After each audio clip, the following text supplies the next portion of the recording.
Vamos a comunicarnos ahora con Alex Llamazares, él es integrante de la Secretaría de Infancias y Adolescencias Trans y sus familias de la Federación Argentina LGBT. ¿Cómo estás, Alex? Buen día. Mayra, Leandro y Fernando te saludan por acá. ¿Cómo estás? Hola, buen día. Todo bien, por suerte. Bueno. Alex, contanos un poquito. Ustedes crearon Proyecto Nuestra ESI Trans. Contanos un poquito de qué se trata. Vale. Bueno, nosotros nos inscribimos desde la Secretaría en un proyecto que se llama Esconesi, que es una iniciativa impulsada por Spotlight Argentina, Impacto Digital, Impulsa, en la que querían impulsar iniciativas de jóvenes para solucionar problemáticas sociales, ¿no? Nosotros trabajamos desde la SECRE en conjunto con la nuestra, Futuro Feminista, que es una organización que trabaja acá en todo lo que es la Villa 31, con el empoderamiento del deporte para las mujeres y niñas de ahí.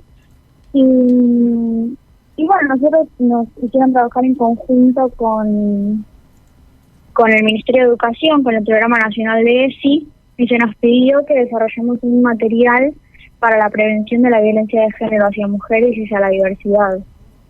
Así que, bueno, nosotros decidimos hacer un podcast después de hacer muchas entrevistas a referentes de ESI de distintas partes del país y determinamos que el podcast era la mejor opción porque había muchos lugares que por ahí eran rurales y no podían tener un buen acceso a internet, entonces descargar un audio y pasarlo era mucho más sencillo. Así que hicimos un podcast que tiene 2 capítulos, el primero hablando sobre identidades trans y no normativas en las instituciones educativas y el segundo capítulo hablando del sexismo en el deporte. Y bueno, le pusimos el nombre de nuestra ESI Trans mezclando los nombres de las 2 organizaciones. El material está en Spotify, en YouTube, en multiplataforma y bueno, está tanto el formato podcast que está con el formato audio y aparte en YouTube tiene un video con lengua de señas argentina y también desarrollamos un PDF con material más desarrollado y con propuestas de actividades para que los docentes trabajen el tema en las aulas. ¿Cómo fue tomado, cómo llevaron estos capítulos a las aulas y cómo evalúan los contextos actualmente, ¿no? Temas tan importantes como principalmente el respeto a hacia la otra persona. ¿Con qué problemáticas principalmente se encontraron para que de alguna manera los llevaron a generar estos capítulos y abordar esta temática? Bueno, nosotros desde las 2 organizaciones por separado ya son problemáticas que venimos trabajando hace mucho tiempo. Desde la Secretaría vemos el rechazo que hay muchas veces desde los colegios hacia respetar las identidades de las personas trans, más en la adolescencia y en las infancias. Y es un tema que es bastante recurrente, el hecho de que la gente no conozca la ley de identidad de género, que es la que ayuda a que se validen nuestros derechos y a que podamos ser respetados, ¿no? Y bueno, básicamente lo que hicimos fue desarrollar un contenido en el que sea accesible, ¿no? Porque primero para las chicas que tengan acceso a internet y lo necesiten, y muchas veces, a ver, es algo que venimos viendo mucho, que las adolescencias cuando empiezan con estas cuestiones de no saber cuál es su identidad y etcétera, muchas veces se busca información en internet y queríamos que haya un contenido accesible con información útil que les ayude realmente, como por ejemplo que te digan, bueno, está la ley de identidad de género, tienen que hace valer tus derechos y que tienen que respetarte, ¿no? Y por otro lado, desde el Ministerio de Educación es un material validado por el Ministerio de Educación, entonces es parte del material que hay para que los docentes den ESI.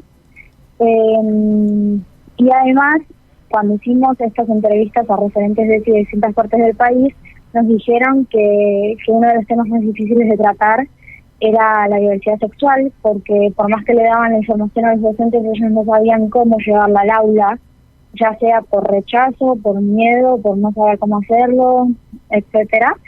Entonces, en este PDF que nosotros desarrollamos, tiene todos los puntos, por ejemplo, no sé, hablamos de la identidad de género y todo eso, pero en el PDF explicamos exactamente qué es cada cosa para que sea más fácil de trabajar, y además hacemos estas propuestas de actividades que pueden ser utilizadas tanto de forma virtual como presencial, teniendo en cuenta el contexto actual, y entonces es mucho más sencillo para el docente poder trabajar estos temas. Alex, comentabas en el arranque de la nota cómo estaban trabajando también desde el deporte. ¿Podrías desarrollar un poco más ese punto? Dale. Bueno, las chicas de la nuestra vienen trabajándose bastante con todo este tema. Y bueno, es algo recurrente que en los colegios también por ejemplo, cuando organizan el plan de estudios de educación física, muchas veces está separado por géneros, o muchas veces a los varones se les da fútbol, a las mujeres vóley, y esta separación es parte del sexismo y del machismo y del patriarcado, y es algo que hablamos también en el podcast, que es sumamente importante detectar que es por esto que se hace esa separación, que no es algo natural, sino que es algo que naturalizamos nosotros como cultura, como sociedad, y que es algo que tenemos que ir desarmando de a poco. Y bueno, también hablamos de esto de que va desde lo más chico, como las clases en los colegios, hasta lo más grande, como la FIFA y todas estas organizaciones que apoyan mucho más lo que es el fútbol masculino que el femenino. Al fútbol femenino se le da muchos menos recursos que al masculino, y bueno, son cosas en las que en el podcast también decidimos tratar.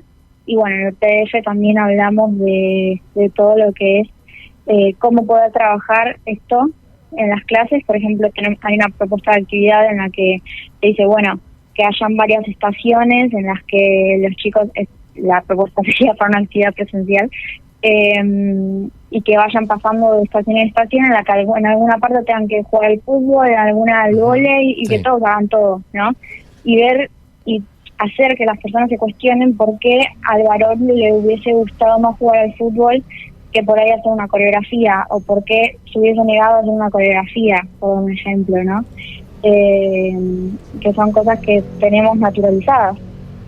Sí, que no está bien. En verdad, por ahí, bueno, recuerdo algunas clases de educación física donde tenía 2 o 3 compañeras a las que les encantaba jugar al fútbol, y por ahí tenían que jugar al vóley, y compañeros que odiaban el fútbol, y que quizás se entendían un poquito más en el vóley, pero o en otro deporte, pero estaban regidos a eso, estaban atados a eso, y no se podía alterar.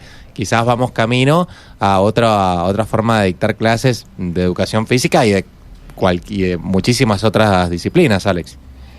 Claro, totalmente. El deporte tiene que ser algo abierto para cualquier persona, sea de género que sea, y está muy bueno abrir estos espacios a la diversidad también, porque bueno, también hablamos mucho de lo que es para una persona trans tener clases de educación física con el género separado, porque muchas veces, si vos no transicionaste, si vos todavía no lo pudiste hablar, tener que estar en una clase en la que te están todo el tiempo tratando de otra forma es algo muy difícil.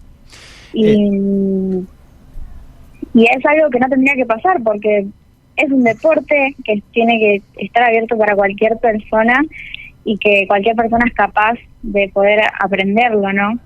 Y dentro de la educación física en los colegios debería darte la posibilidad de poder aprenderlo.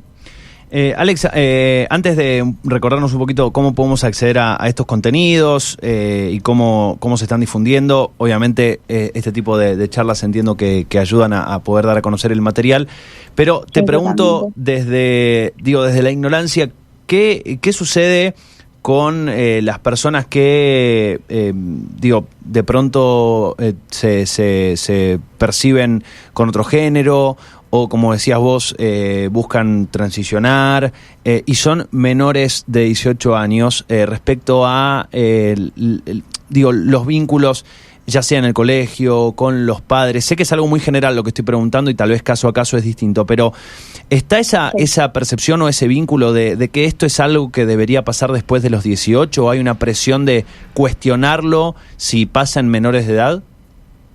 Sí, totalmente. Está esto de que, por ejemplo, nosotros tenemos niñez muy chiquitas en la Secretaría, que son muy cuestionados, incluso más que por ahí los adolescentes, porque dicen que no es una etapa en la que te puedas definir, supuestamente, pero claro, si sos cisgénero y heterosexual, sí te puedes definir a esa edad, ¿no? Entonces, sí, la mayoría de las personas trans, de hecho, autopercibimos nuestra identidad antes de los 18 años.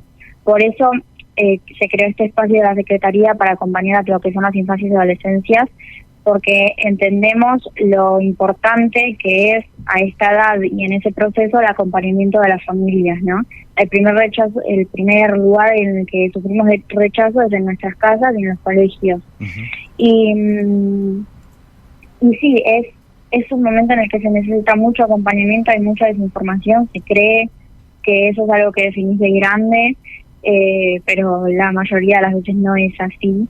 Y es importante que acompañemos esos espacios y no los cerremos ni los rechacemos, porque pueden terminar muy mal.